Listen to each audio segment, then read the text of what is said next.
Chapter का introduction ना बहुत ज़्यादा महत्वपूर्ण होता है।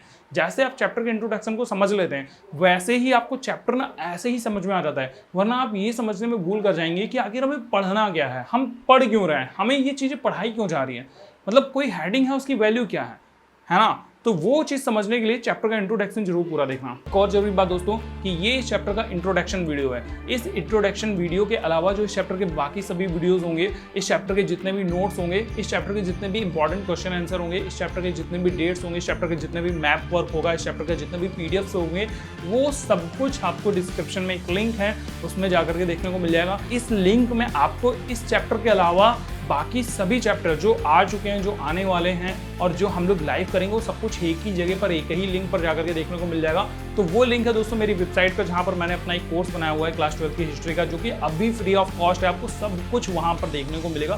मैं पर डे इसमें धीरे धीरे अपडेट करते जा रहा हूँ, हर एक वीडियो को डालते जाऊँगा और जितना भी सारी चीज़ें हैं जो मैंने बताया वो सब कुछ वहाँ पर अपलोड करते जा रहा हूँ। तो आपको वीडियोज़ तो यूट्यूब से देखने को मिल जाएगा, लेकिन जो बाकी एडिशनल सामग्री है जैसे कि नोट्स, इंपॉर्टेंट क्वेश्चन आंसर और इसके अलावा टिक मार्क्स वाले ऑब्जेक्टिव क्वेश्चन, एमसीक्यूज वगैरह सब कुछ वहीं पर देखने को मिलेगा। सिंगल एक लिंक है, लिंक में जाओ, हर एक चीज़ उसी लिंक में सीक्वेंस वाइज लगी हुई है, तो आपको इधर उधर जाने की और कहीं और भटकने की जरूरत भी नहीं पड़ेगी।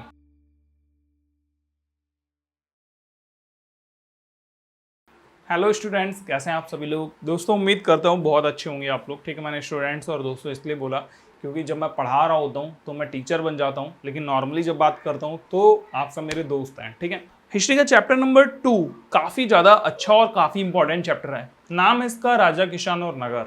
ठीक है, इसी अगर एनसीईआरटी की बुक आपके पास में ना, तो आप देखोगे कि इसी नाम के नीचे एक लाइन लिखी हुई है, वो है आरंभिक राज्य और अर्थव्यवस्थाएं। राज्य और अर्थव्यवस्था दोनों नाम बहुत इंपॉर्टेंट है, लेकिन इन दोनों नामों की वैल्यू बताने से पहले दोस्तों मैं आपको इस वाली लाइन पे ले चलना चाहूँगा जो उसके भी नीचे लिखी हुई है।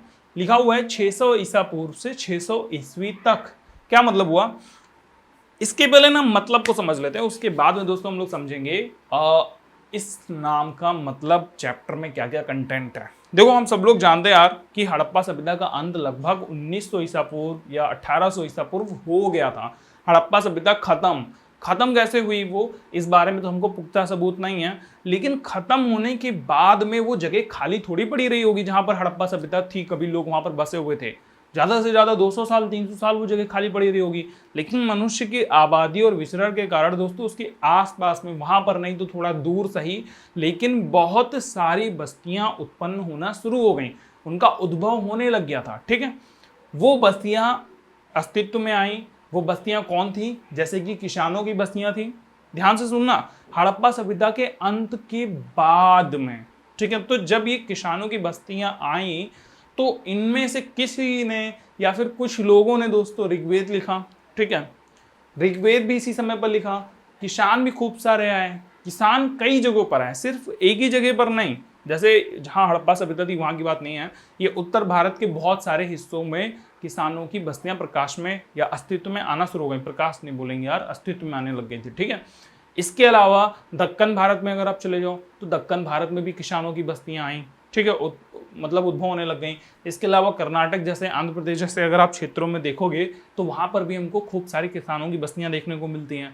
तो ये वो सारे लोग थे जो हड़प्पा सभ्यता के अंत होने के बाद में अस्तित्व में आने लगे थे। अब मैं इनको किसान क्यों कह रहा हूँ, नॉर्मल से भी तो लोग होंगे जो कुछ और काम करते होंगे, जैसे शिल्पकार वगैरह हो गए, जैसे आपके व्यापारी वगैरह हो गए, तो हाँ भाई होंगे, डेफिनेटली होंगे, लेकिन हमको उनके बारे में कोई जानकारी नहीं मिली क्योंकि हमारे पास सबूत ही नहीं है। सबूत जब तक नहीं होगा, जब तक हमारे पास साक्ष्य नहीं होगा, तब तक कि हम कुछ बोल ही नहीं सकते। तो दोस्तों जो बाद में हमको साक्ष्य मिलते हैं, मतलब बाद के समय के, मैं आपको थोड़ा सा समझाता हूँ इस चित्र के मतलब हिसाब से। ये एक समय काल रेखा आप समझ लें, ये आज का समय है 0, मतलब सॉरी 0 नहीं, मैं यहाँ पर आज का समय बना रहा हूँ, आई होप आपको दिखाई दे रहा हो। ये 2021 साल है। ठीक है, और दिखाई दे रहा होगा, उम्मीद करता हूँ दिखाई दे रहा होगा। ठीक है, अगर ये 2021 का समय है तो आप इससे पीछे आ जाएं, कितने, 2021 साल पीछे आ जाएं दोस्तों। यहाँ पर आपका ये ईसा की सन की शुरुआत हो गई है। ठीक है, 0 जब था तब सन की शुरुआत हुई। इससे भी 600 साल पीछे आ जाओ तो यहाँ पर ये हो गया 600 ईसा पूर्व। ठीक है, 600 ईसा पूर्व। उससे भी दोस्तों और पीछे आ जाओ, तकरीबन 1800 ईसा पूर्व या 1900 ईसा पूर्व। ठीक है, ये दोनों मैंने लाइनें खींच दी 1800 1900 ईसा पूर्व की। इसी समय के बीच में हड़प्पा सभ्यता का अंत हो गया। यहाँ से समय चलता रहा, किसान की बस्तियाँ आई, बहुत सारी और बस्तियाँ आई, और इसके अलावा जैसे व्यापारी होंगे, शिल्पकार होंगे, और कुछ अलग अलग प्रकार के शासक रहे होंगे दोस्तों। वहाँ पर किसी संघ का शासन होता होगा या फिर कोई राजा होगा, रजवाड़े होंगे, लेकिन उनके बारे में कुछ नहीं पता, क्योंकि इतने समय के हमारे पास साक्ष्य नहीं है। इतने समय के हमारे पास साक्ष्य नहीं है। तो फिर कब के साक्ष्य हैं हमारे पास?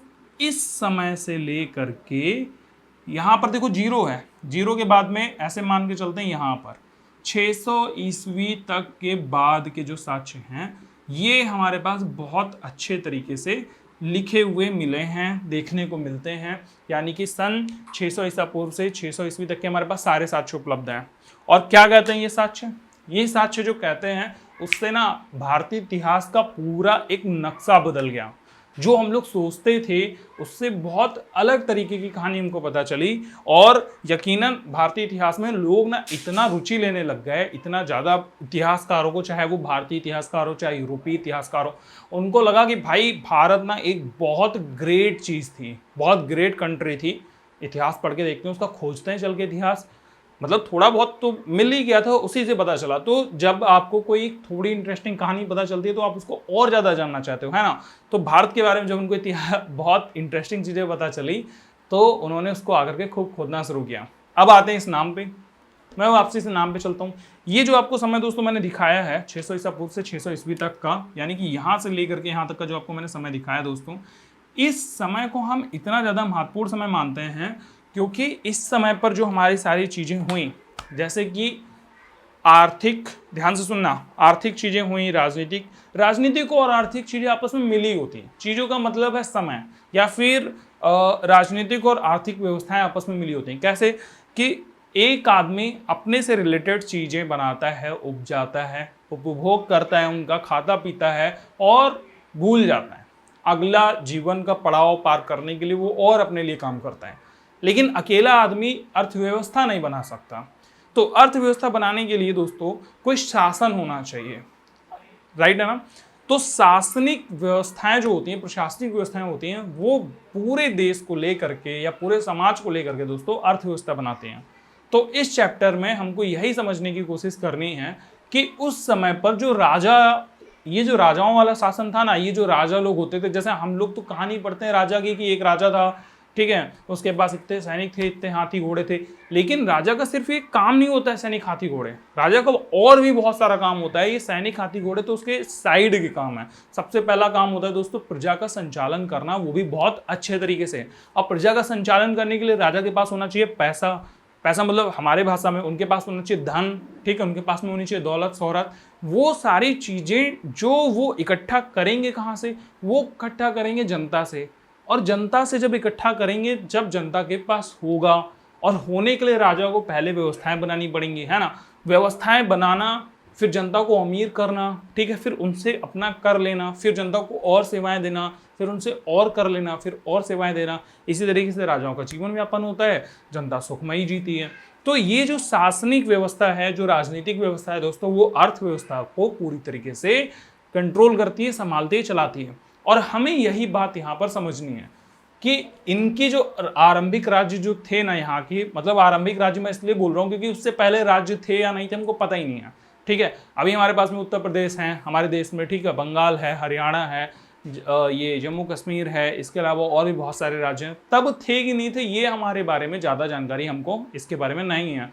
तो हमें जो जानकारी हुई दोस्तों वो हुई 600 ईसा पूर्व के पहले की, मतलब 600 ईसा पूर्व के बाद से होना शुरू हुई, ठीक है। मैं बता रहा हूँ यहाँ की हमको जानकारी है कि यहाँ पर राज्य देखने को मिलते थे, इस समय पर राज्य थे, हमारे पास सबूत आ चुका है कि इस समय पर राज्य थे, लेकिन इससे पहले नहीं थे। इसीलिए हमने इनके राज्यों का नाम रख दिया आरंभिक राज्य। हम नाम नहीं रखे हुए हैं, बेसिकली उनको बोलते हैं क्योंकि वो शुरुआत के राज्य थे, उसके बाद में बदलते गए। आप सबको पता है कि भारत की जो स्ट्रक्चर है वो सारी बदलती जा रही है। जैसे कि तेलंगाना जो था वो आंध्र प्रदेश से टूट गया, ठीक है, ऐसे उत्तर प्रदेश को दो पार्टों में तोड़ा गया था, उत्तर प्रदेश और उत्तराखंड। इसी तरीके से दोस्तों राज्यों का विघटन होता रहता है सीमाओं के आधार पर, भौगोलिक सीमाओं के आधार पर, या फिर जनता के आधार पर, सामाजिकता के आधार पर सीमाएं बांटी जाती रहती हैं।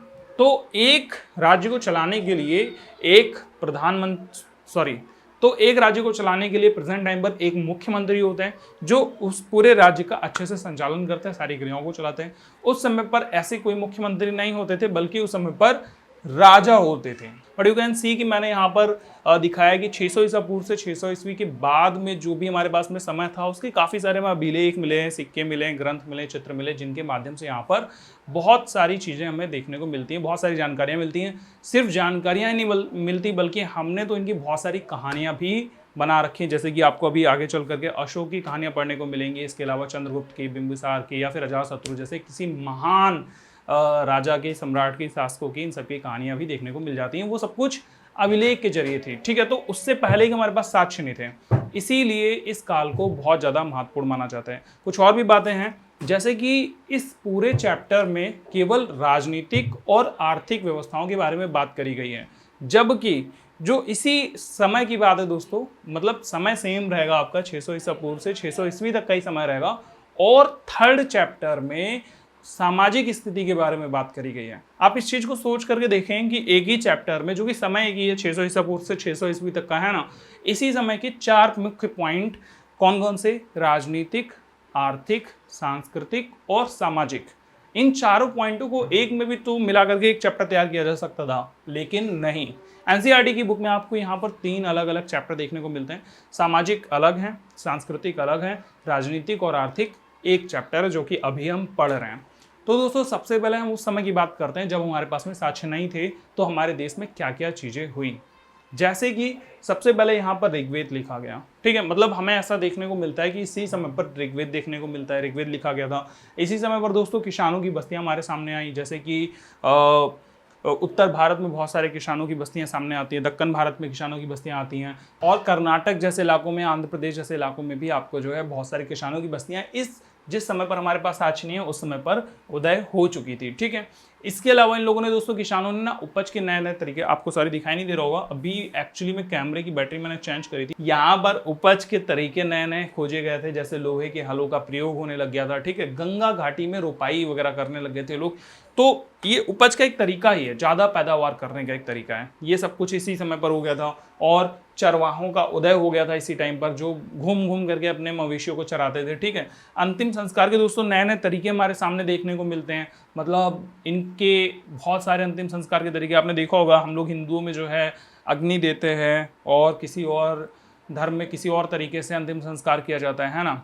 तो अंतिम संस्कार के में बहुत सारे नए तरीके देखने को मिलते हैं। महापाषाण जैसे पत्थरों के या फिर और भी चीज़ों का प्रयोग होता है। साथ में लोग शवों के साथ में ना कीमती वस्तुएं, जो कोई बहुत कीमती नहीं, लेकिन जैसे कि कोई वस्तु, उपकरण या फिर कोई औजार, हथियार, ऐसी चीज़ें भी लोग साथ में दफना दिया करते थे। तो औजार और हथियार तो अलग अलग चीज़ें हैं, ठीक है। औजारों का प्रयोग टूल्स के रूप में होता है, हथियार जो होते हैं वेपन्स होते हैं। तो कई बार देखने को मिलता है कि जैसे हथियार में तलवार वगैरह साथ में दफन कर दी, या फिर अग्नि वगैरह भी देते समय उसको साथ में रखते, तो इस तरीके की चीज़ें यहाँ पर देखने को मिलती थी। लेकिन दोस्तों ये सब कुछ चलता रहा 1,500 वर्षों के दौरान में। नया समय शुरू हुआ हमारा 600 ईसा पूर्व का। 600 ईसा पूर्व के हमारे पास में ना बहुत सारे साक्ष्य हैं, मतलब हमारे पास में स्रोत हैं जो कि राजाओं द्वारा या फिर किसी शासकों द्वारा छोड़े गए थे। उनमें बहुत सारे शासक हैं, जैसे कि अशोक के द्वारा छोड़े गए बहुत सारे स्रोत हैं, अभिलेख हैं। अच्छा, एक बहुत जरूरी बात, अशोक का ना एक अभिलेख है जिसमें ये लिखा हुआ है कि आज से पहले लेखन का कार्य किसी ने भी नहीं कराया था, लेकिन मैं लेखन का कार्य करा रहा हूँ ताकि मेरे जो कार्य हैं वो सदियों तक की याद रखे जाएं। तो इस तरीके से दोस्तों अशोक ने अपने अभिलेखों में काफ़ी सारी बातें स्पष्ट करी। उन्होंने बहुत सारी चीज़ों को लिखवाया, दीवारों पर लिखवाया, बहुत सारा काम कराया, जिसके कारण हमें उनके बारे में बहुत कुछ पता चलता है। और इसके अलावा हमें क्या क्या पता चलता है, इसी समय पर दोस्तों आरंभिक राज्यों का विकास होना शुरू हो गया था। जैसे मैंने बताया ना कि यहाँ पर बहुत सारे इस टाइम पीरियड में राज्य थे, लेकिन हमें उनके बारे में ज़्यादा जानकारी नहीं थी। बट जब वो 600 ईसा पूर्व के बाद के जो राज्य थे, जिनको हम आरंभिक राज्य कह सकते हैं, उन राज्यों का विकास होना शुरू हो चुका था इसी समय पर में। और दोस्तों यहाँ पर बहुत सारी राजनीतिक प्रक्रियाओं का संचालन किया जा रहा था। जैसे हम लोग अपनी राजनीति की बात करते हैं, आपको मैं समझाने के लिए ऐसे उदाहरण ले रहा हूँ प्रेजेंट टाइम का, ठीक है। जैसे हम लोग क्या करते हैं, हमारे यहाँ पर क्या होता है कि जो इलेक्शन वगैरह हो रहे होते हैं उससे पहले दोस्तों चुनावी प्रचार कराए जाते हैं, ठीक है।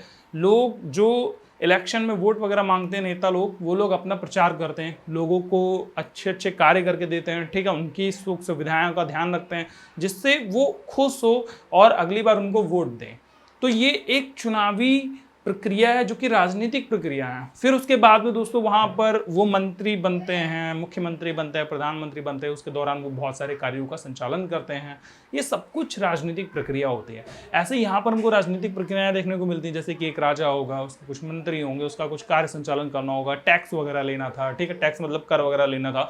ये सारे कार्य भी इसी टाइम पर हमें देखने को मिलते हैं। 600 ईसा पूर्व से 600 ईस्वी के बीच में सारी चीजें हो रही थी। और क्या क्या देखने को मिलता है, इसी समय पर दोस्तों बौद्ध और जैन धर्म की हमको विचारधाराओं वाली प्रस्तुतियां देखने को मिलती हैं, यानी कि इनके ग्रंथ देखने को मिलते हैं बौद्ध धर्म के, जैन धर्म के, जो कि हमें काफ़ी ज़्यादा जानकारी देते हैं।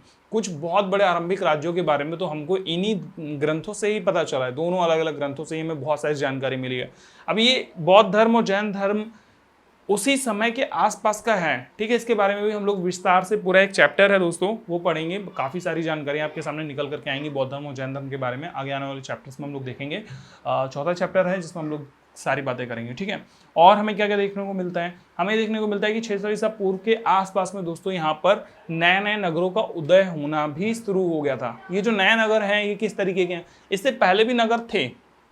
हमने हड़प्पा सभ्यता में देखा कि उससे पहले भी नगर थे भाई। जो मोहनजोदड़ो था वो एक बहुत विकसित सभ्यता थी, ठीक है। उनके यहाँ पर काफ़ी अच्छी मात्रा में टेक्नोलॉजी का यूज किया गया था। काफ़ी अच्छे तरीके से वो लोग काफ़ी जटिल कार्यों को आसान करके बना रहे थे। घर वगैरह बहुत अच्छे बने हुए थे दोस्तों। तो उसके बाद में भी ऐसा रहा होगा, ऐसा नहीं है कि ये ज्ञान कहीं पर ख़त्म हो गया, बस किसी कारणवश वो हमारे पास नहीं पहुँच पाया, सबूत नहीं है उसके, साक्ष्य नहीं है, या फिर रहा और नष्ट हो गया हो, कुछ भी हो सकता है। तो इस समय पर भी नए नए नगरों का दोबारा से उदय होना शुरू हो गया था, ठीक है, 600 ईसा पूर्व के आसपास में। और ये सारी चीज़ें दोस्तों इस पूरे इतिहास को ना एक बहुत मनोरंजक मोड़ दे देती हैं। मनोरंजक मोड़ का तात्पर्य मेरा ये है कि जो विदेशी इतिहासकार थे उनको लगा कि हाँ भाई, हमारे देश का जो इतिहास है, भारत का इतिहास है, वो बहुत ज़बरदस्त है और ऐसे इतिहास को हमें ज़रूर पढ़ना और समझना चाहिए। तो वो लोग आए दोस्तों हमारे इतिहास को और ज़्यादा समझने के लिए, गहनतापूर्वक उन्होंने भी अध्ययन किया, हमारे देश के इतिहासकारों ने भी बहुत अध्ययन किया और काफ़ी ज़्यादा नई मनोरंजक जानकारी हमारे सामने लेकर के आए। तो मेरे ख्याल से आपको इस चैप्टर का इंट्रोडक्शन जो है वो पसंद आया होगा। अब मैं कुछ और बातें बता देता हूँ। इस चैप्टर में दोस्तों हम लोग जो चीज़ें पढ़ने वाले हैं वो सारी आप एनसीईआरटी की हेडिंग्स देख सकते हो। मैं हेडिंग्स के माध्यम से कुछ कुछ चीज़ें समझा देता हूँ ताकि आपके चैप्टर में माइंड में रूपरेखा एक स्पष्ट हो जाए। देखो, पहली हेडिंग है आपकी प्रिंसिप और P10C। इसमें हम ये समझने की कोशिश करेंगे कि आखिर जो लैंग्वेज थी उसको कन्वर्ट किसने किया, फिर हम उस लैंग्वेज से क्या क्या जानकारी निकाल पाए। तो आप पहली हेडिंग को चाहे तो मतलब इस चैप्टर से रिलेटेड ना करें, बस रिलेटेड इसलिए है क्योंकि हमें इनके बारे में जो जानकारी मिली वो स्रोतों से मिली, और स्रोतों पर हिंदी भाषा में नहीं लिखा हुआ था, ना इंग्लिश में लिखा हुआ था, स्रोतों पर लिखा हुआ था ब्राह्मी में और खरोष्टी लिपि में। और खरोष्टी लिपि भाई हम इतने ज्ञाता है नहीं कि पहले से आती हो, हमें खरोष्टी लिपि नहीं पता, ठीक है। ना तो हमें प्राकृत भाषा पता थी, ना तो हमको जो है ब्राह्मी पता थी, तो पता कैसे चली। तो इसमें जेम्स प्रिंसेप का बहुत बड़ा हाथ था, उन्होंने योगदान दिया, खरोष्टी लिपि को पढ़ के बताया, उसके अर्थ निकाले और फिर हमारे सामने पेश किया। इसके बाद में दोस्तों हम लोग 16 महाजनपदों के बारे में पढ़ेंगे। महाजनपद क्या थे, उनकी राजधानियां क्या थी, कैसे कार्य करते थे, सारी बातों को हम लोग देखेंगे। उसमें से सबसे इंपॉर्टेंट मगध था, उसके बारे में पढ़ेंगे कि मगध इतना विशाल क्यों बन गया। इसके अलावा दोस्तों फिर हम लोग एक आरंभिक राज्य शासन प्रणाली के बारे में पढ़ेंगे जो कि होगा मौर्य साम्राज्य के बारे में, जैसे कि चंद्रगुप्त मौर्य। तो इन सब के बारे में भी हमको काफ़ी हद तक जो है जानकारियाँ देखने को मिलेंगी इसी चैप्टर के माध्यम से। फिर हम लोग ये देखेंगे कि सिर्फ ये उत्तर भारत की बात नहीं है, दक्षिण भारत में भी या फिर जो दक्कन का भारत है दोस्तों, वहाँ पर भी नए नए टाइप के राजा वगैरह उदय हो रहे थे। अब वो राजा नहीं थे, बेसिकली सरदार थे या राजा थे, दोनों चीज़ें थी। तो उनके बारे में भी हमको जानकारी थोड़ी बहुत मिलेगी और गाँव के बारे में भी हमको जानकारी मिलेगी। गाँव का मतलब जो देहात होता है, गाँव होता है, गाँव देहात में क्या होता है कि राजा से जुड़े हुए बहुत सारे प्रश्न होते हैं। वो लोग सरकार को डायरेक्टली इनडायरेक्टली कनेक्ट करते हैं या नहीं करते हैं, वो लोग राजा के बारे में कैसी छवि रखते हैं, राजा के बारे में क्या सोचते हैं। तो ये सारी चीज़ें भी हमको जानने को मिलेंगी और ये भी पता चलेगा कि गांव में किस तरीके की स्थिति थी।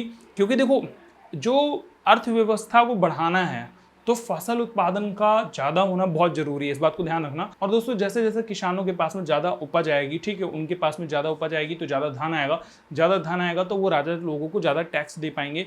जिसके लिए राजा को शासन प्रणाली में काफ़ी सुधार करने होंगे और उपज बढ़ाने के लिए काफ़ी हद तक कार्य करने होंगे। वो कार्य करना होगा राजा को, इसीलिए ये राजनीतिक रूप से जो है महत्वपूर्ण हो जाता है। तो हम ये भी देखेंगे कि उपज को बढ़ाने के लिए इन लोगों ने क्या क्या कार्य किए। साथ में हमें ये भी देखना है कि इनके गांव में किस किस प्रकार की विभिन्नताएं थी। ऐसा नहीं होता है कि सारे लोग बहुत अमीर हो गए, ठीक है, सारे लोगों ने एक साथ में खेती कर ली, सारे लोग एक साथ किसान बन गए, सारे लोग एक ही कार्य को कर रहे हैं, ठीक है। कोई आया हुआ था तो मैं उसको देख रहा था, इग्नोर करना उस बात को।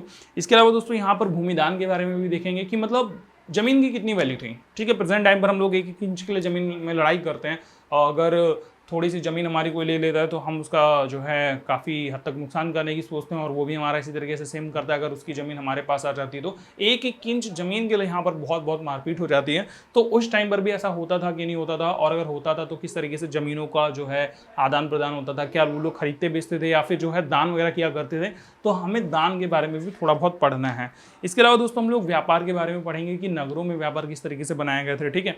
ये चीज़ें हमें इतनी चैप्टर को पढ़नी है, मतलब चैप्टर में आपके इतनी ही बातें हैं।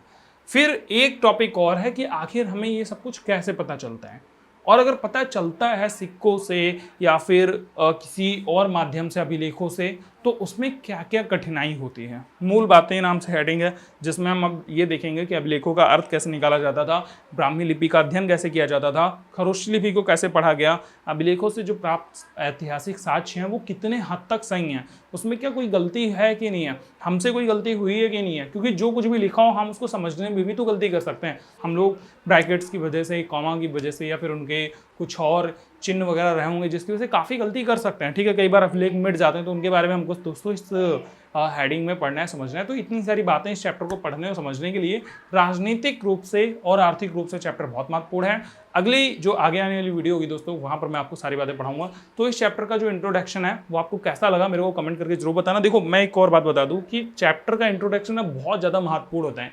जैसे आप चैप्टर के इंट्रोडक्शन को समझ लेते हैं, वैसे ही आपको चैप्टर ना ऐसे ही समझ में आ जाता है। वरना आप ये समझने में भूल कर जाएंगे कि आखिर हमें पढ़ना क्या है, हम पढ़ क्यों रहे हैं, हमें ये चीज़ें पढ़ाई क्यों जा रही है, मतलब कोई हेडिंग है उसकी वैल्यू क्या है ना। तो वो चीज़ समझने के लिए दोस्तों हमको चैप्टर का इंट्रोडक्शन जरूर पूरा देखना चाहिए। अगर आपने ये वीडियो अभी भी पूरा देखा है, अभी भी आप देख रहे हो, तो मेरे को कमेंट करके भाई बता दो कि मैंने आपका इंट्रोडक्शन पूरा देख लिया, और मुझे काफ़ी खुशी होगी आगे चैप्टर को पढ़ाने में। मैं चैप्टर को दोस्तों आपको जो है वीडियोज़ के माध्यम से और चित्र के माध्यम से दिखाता रहूँगा। मतलब यहाँ पर आपको चित्र वगैरह चला करके जिन भी चीज़ों की चित्र अवेलेबल होंगे तो आपको चैप्टर बिल्कुल ही रोचक लगेगा। आशा करता हूँ आपको ये वीडियो पसंद आई होगी। अगर आपको वीडियो पसंद आई तो इस वीडियो को लाइक करें, मेरे चैनल को सब्सक्राइब करें, और मुझे कमेंट करके जरूर बताएं कि भाई आपको इस वीडियो में क्या क्या चीज़ें समझ में आई, इंट्रोडक्शन कैसा लगा, चैप्टर आपको पढ़ना है कि नहीं पढ़ना है, इसका अगला वीडियो आपको कब चाहिए। आप जैसे जैसे कमेंट करेंगे मैं वैसे ही इसका अगला वीडियो लेकर के आ जाऊंगा।